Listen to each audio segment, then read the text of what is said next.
मेरा नाम है देवेश पाल। स्वागत है आपका स्टडी विद देवेश में। आज है 26 नवंबर 2022। 26 नवंबर 2022 से जुड़े इम्पोर्टेंट करंट अफेयर देखेंगे। साथ ही उनसे जुड़े कुछ इम्पोर्टेंट फैक्ट्स के बारे में भी जानेंगे। साथ ही जिन क्वेश्चन को ट्रिक के माध्यम से याद किया जा सकता है उन्हें याद करने की कोशिश भी करेंगे। इससे पहले 25 नवंबर 2022 से जुड़े इम्पोर्टेंट करंट अफेयर को रिवीजन के तौर पर देख लेते हैं। सीधे वन लाइनर पढ़ेंगे और बाकी डिटेल में हम 26 नवंबर करंट अफेयर देखेंगे। तो चलिए शुरू करते हैं पहले प्रश्न के साथ में। हाल ही में केवीआईसी के सीईओ यानी कि चीफ एग्जीक्यूटिव ऑफिसर के रूप में किसे नियुक्त किया गया है? देखिए, हाल ही में khadi and village industries commission के जो सीईओ चुने गए वो विनीत कुमार को चुना गया है। अब इसकी एक ट्रिक हम लगा सकते हैं। खादी विलेज जो इसकी जो स्थापना की गई थी वो रोजगार के उद्देश्य से की गई थी। तो रोजगार देना यानी कि विनती करना, तो मतलब विनती कर रहे हैं हम कि हमें विनती कर रहे हैं कि रोजगार दे दो। तो इससे हम थोड़ा माइंड में सेट कर लेते हैं। केवीआईसी के सीईओ के रूप में विनीत कुमार को चुना गया है। नेक्स्ट क्वेश्चन देखते हैं। हाल ही में मेंस ग्रूमिंग ब्रांड अर्बन गबरू ने किसे अपना ब्रांड एम्बेसडर घोषित किया है? देखिए, हाल में सूर्य कुमार यादव को मेंस ग्रूमिंग ब्रांड अर्बन गबरू ने अपना ब्रांड एम्बेसडर घोषित किया है। तो इसका आंसर होगा सूर्य कुमार यादव। हम सब जानते हैं इस समय सबसे उभरते खिलाड़ी सूर्य कुमार यादव है। T20 प्लेयर अंतर्राष्ट्रीय सेकंड पोजीशन पर आते हैं। नेक्स्ट क्वेश्चन देखते हैं। हाल ही में किस राज्य में कदलीकाई परिसे उत्सव शुरू हुआ है? देखिए, हाल ही में कर्नाटक में कैसे कदलीकाई और कैसे कर्नाटक में कदलीकाई परिचय उत्सव शुरू हुआ, जिसे मूंगफली उत्सव के रूप में भी जाना जाता है। तो इसका आंसर हो कर्नाटक। नेक्स्ट क्वेश्चन देखते हैं। हाल ही में संघाई महोत्सव 2022 किस राज्य में शुरू हुआ है? देखिए, हम सब जानते हैं संघाई महोत्सव एक राज्य पक्षी है मणिपुर का। तो मणिपुर में ये शुरू हुआ है। नेक्स्ट क्वेश्चन देखते हैं। इसरो कहाँ पर PSLV C-54 EOS-06 mission launch करेगा? हम सब जानते हैं जो आंध्र प्रदेश का श्रीहरिकोटा है वो एक रॉकेट लॉन्चर है। तो वहीं से इसरो यानी कि Indian space research organisation PSLV C-54 EOS-06 mission launch करेगा। इसकी स्थापना 1969 में की गई थी और जो इसका हेडक्वार्टर है वो बेंगलुरु में है। नेक्स्ट क्वेश्चन देखते हैं। हाल ही में बलि यात्रा सुर्खियों में है। बलि यात्रा किस राज्य का उत्सव है?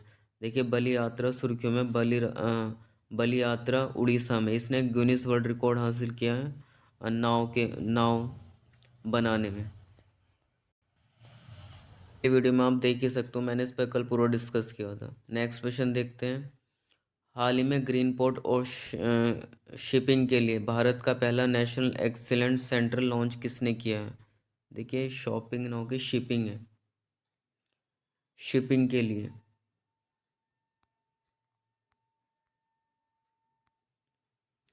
के लिए भारत का पहला नेशनल एक्सीलेंस सेंटर हाल में सर्बानंद सोनोवाल ने किया, जो जहाजरानी मंत्री हैं। तो सर्बानंद सोनोवाल ने ग्रीन पोर्ट और शिपिंग के लिए भारत का पहला नेशनल एक्सीलेंस सेंटर लॉन्च किया है। नेक्स्ट क्वेश्चन देखते हैं। हाल में तंजंग नोर्गे एडवेंचर अवार्ड किसे प्रदान किया गया है? देखिए, तंजंग नोर्गे एडवेंचर अवार्ड ये इन सभी को दिया गया है जो चार चार क्षेत्रों में दिया जाता है। मैंने आप कल इस पर डिस्कस किया था। तो ये हाल ही में तीनों को दिया गया, यानी कि तीनों को दिया गया है, जिसमें कुंवर भवानी सिंह को लाइफ टाइम अचीवमेंट के लिए दिया गया है। और जो श्री शुभम धनंजय हैं, श्री शुभम धनंजय बनवाली को जल साहसिक के लिए दिया गया है।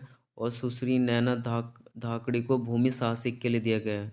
ये कुल मिलाकर चार क्षेत्रों में दिया जाता है, और दैट इज़ भूमि साहसिक, जल साहसिक, वायु साहसिक और जीवन भर की उपलब्धि के लिए। तो इन सभी को हमें ध्यान में रखना है। नेक्स्ट क्वेश्चन देखते हैं। हाल ही में गुरु तेग बहादुर की जयंती कब मनाएगी?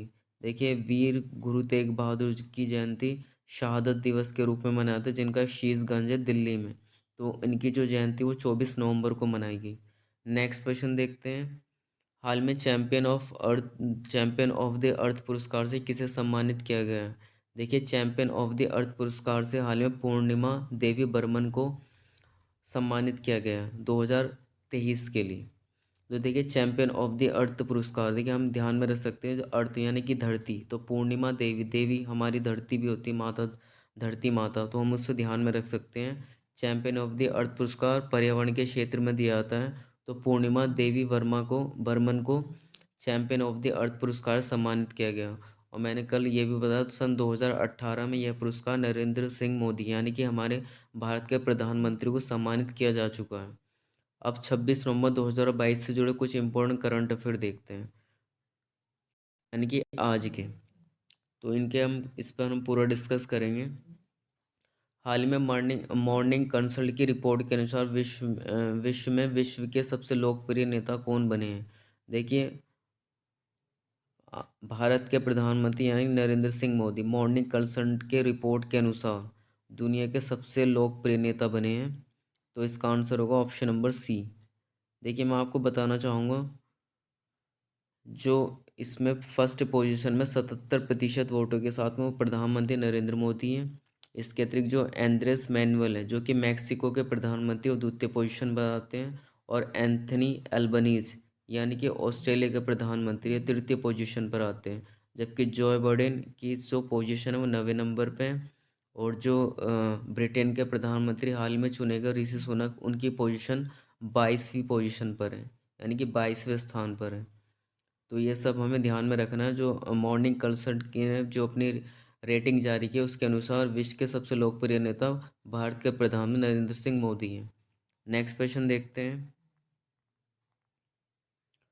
हाल ही में कौन सा राज्य भारत में पहले G20 शेरपा बैठक की मेजबानी करेगा।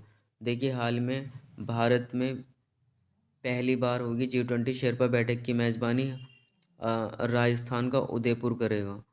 तो इसका आंसर होगा ऑप्शन नंबर ए। राजस्थान के उदयपुर में भारत की पहली G20 शेरपा बैठक की बैठक मेजबानी की जाएगी। देखिए, मैंने कल बताया था कि ज़्यादातर जो बैठक होती है वह दिल्ली में होती है, यानी कि 90% जो सम्मेलन, बैठक और उद्घाटन जो भी होता है वो सारा दिल्ली में होता है। जो भारत की राजधानी नई दिल्ली, वहाँ पर ही होता है। परंतु कुछ प्रतिशत कह सकते हैं हम कि अन्य राज्यों में, अन्य राज्यों की जगह पर होते हैं। तो ये हमें ध्यान में रखना है कि राजस्थान के जयपुर उदयपुर में भारत की पहली G20 शेरपा बैठक की मेजबानी हुई। नेक्स्ट क्वेश्चन देखते हैं। देखिए, राजस्थान के बारे में जान लेते हैं। राजस्थान की जो राजधानी वो जयपुर है। और राजस्थान के जो मुख्यमंत्री अशोक गहलोत हैं। और राजस्थान के राज्यपाल कलराज मिश्र हैं। देखिए, राजस्थान से जुड़े कुछ इंपॉर्टेंट करंट अफेयर देख लेते हैं, जो अब तक मतलब कि हाल में जो 2-3 महीने के अंदर घटनाएं घटित हुई है राजस्थान के अंदर। जैसे कि हाल में प्रधानमंत्री मोदी राजस्थान में स्थित मानागढ़ धाम, जो कि आदिवासियों के लिए एक फेमस प्लेस है, उसको राष्ट्रीय स्मारक के रूप में घोषित किया है। नेक्स्ट है, आईपीएस अधिकारी उमेश मिश्र राजस्थान के नए डीजीपी बने हैं। 5वां दक्षिणी एशियाई भूविज्ञान सम्मेलन जयपुर में हुआ है। जस्टिस पंकज मित्तल राजस्थान हाईकोर्ट के 40वें मुख्य न्यायाधीश बने हैं। अडानी ग्रीन ने दुनिया का सबसे बड़ा पवन सौर ऊर्जा संयंत्र राजस्थान में शुरू किया है। राजस्थान 512 नई इंदिरा रसोई का शुभारंभ किया गया। राजस्थान सरकार ने मुख्यमंत्री अनुप्रीति कोचिंग योजना शुरू की, जो कि फ्री में आईएएस की कोचिंग मुहैया कराएगी। और हाल में पुष्कर में 8 दिवसीय प्रतिष्ठित पुष्कर मेले का मेजबानी राजस्थान के पुष्कर में हुई है। और राजस्थान सरकार ने पारंपरिक कला को पुनर्जीवित करने के लिए हस्तशिल्प नीति 2022 शुरू की है। भारतीय सेना के दक्षिण पश्चिमी कमांडो शत्रुनाश अभ्यास था राजस्थान के थार मुस्तल में किया गया। नेक्स्ट क्वेश्चन देखते हैं। हाल ही में किस बैंक ने अपनी गिफ्ट सिटी शाखा में अनिवासी भारतीयों के लिए नए उत्पाद लॉन्च किए। देखिए, हाल ही में आईसीआईसीआई बैंक ने, यानी कि आईसीआईसीआई जो बैंक है, उसने भारत में 2 नए उत्पाद लॉन्च किए हैं। तो इसका आंसर होगा option number A.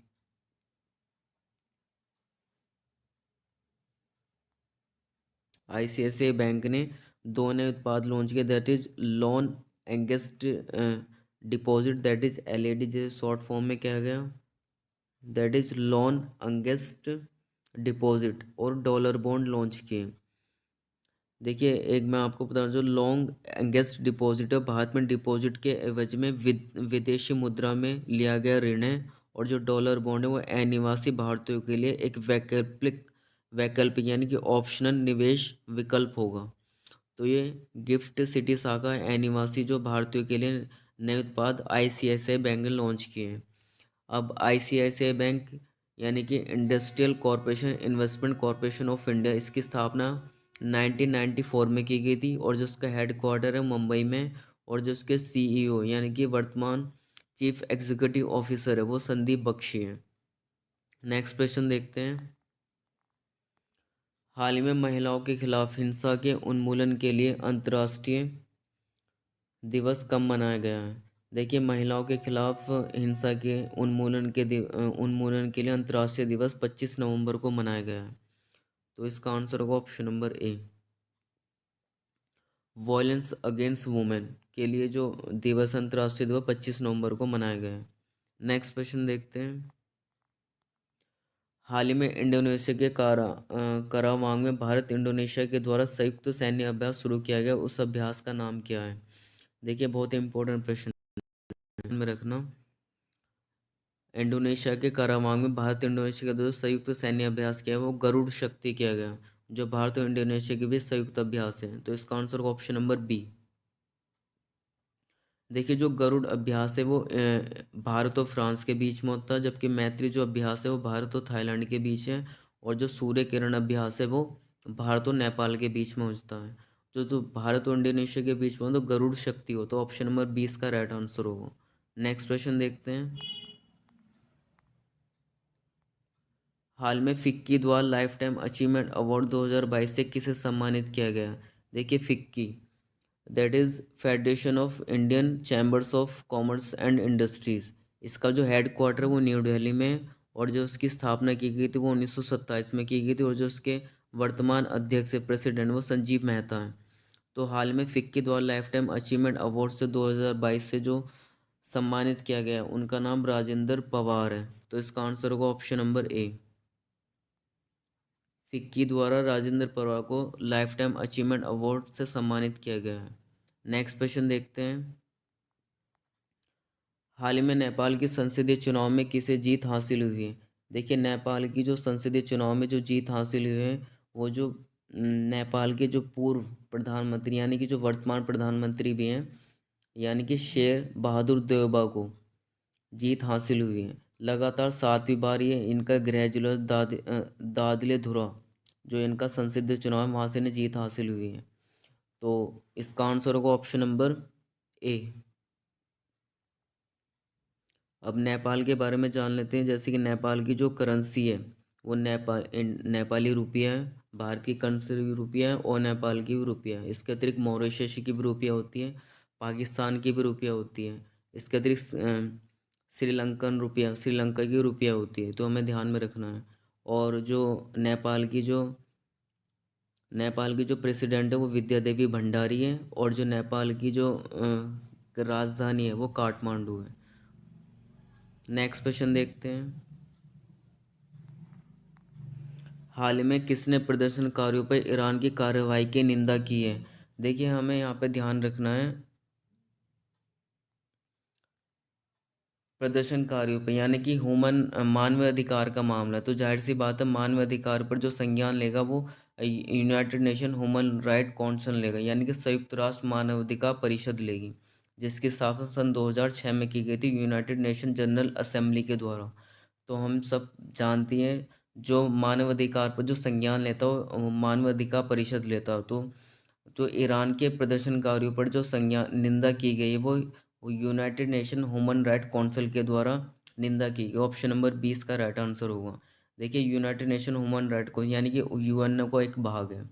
UNO that is united nation organisation, संयुक्त राष्ट्र महासभा का एक भाग है united nation human right council. तो ऑप्शन नंबर 20 का राइट आंसर होगा। ईरान की जो कैपिटल वो तेहरान है। नेक्स्ट क्वेश्चन देखते हैं। हाल ही में सूखाताल झील के सौंदर्यीकरण पर हाईकोर्ट ने रोक लगा दी, यह किस राज्य में स्थित है? देखिए, सूखाताल झील के सौंदर्यीकरण पर हाईकोर्ट ने रोक लगा दी, यह भारत के उत्तराखंड राज्य में स्थित है, जो कि उत्तर भारत के एक मुख्य राज्य है। तो ऑप्शन नंबर ए इसका राइट आंसर होगा। तो उत्तराखंड, अब उत्तराखंड के जो चीफ मिनिस्टर पुष्कर सिंह धामी हैं, और जो उत्तराखंड की जो कैपिटल है, राजधानी है, वो देहरादून है, जो कि वहाँ की एक समर कैपिटल है, जबकि विंटर कैपिटल क्या है, गैरसैंड है। और जो उत्तराखंड के जो राज्यपाल है वो गुरमीत सिंह है। तो इसमें जो क्वेश्चन है पूछा गया, सूखाताल झील वो उत्तराखंड के नैनीताल में स्थित है। ऑप्शन नंबर ए इसका राइट आंसर होगा। तो साथ ही ये थे कुछ 26 नवंबर 2022 से जुड़े इंपॉर्टेंट करंट अफेयर। साथियों अगर ये वीडियो आपको अच्छी लगती है प्लीज़ इसको शेयर करें अपने दोस्तों के साथ में, और साथ ही वीडियो को लाइक और चैनल को सब्सक्राइब करना ना भूलें। अब एक नेक्स्ट क्वेश्चन है आपके होमवर्क के लिए, जो कि आपको कमेंट बॉक्स में बताना है। डॉक्टर कलाम सेवा पुरस्कार 2022 से किसे सम्मानित किया गया? देखिए जय हिंद फाउंडेशन के द्वारा दिया पुरस्कार प्रदान किया जाता है। तो डॉक्टर कलाम सेवा पुरस्कार से किसे सम्मानित किया, आपको इसका आंसर कमेंट बॉक्स से बताना है।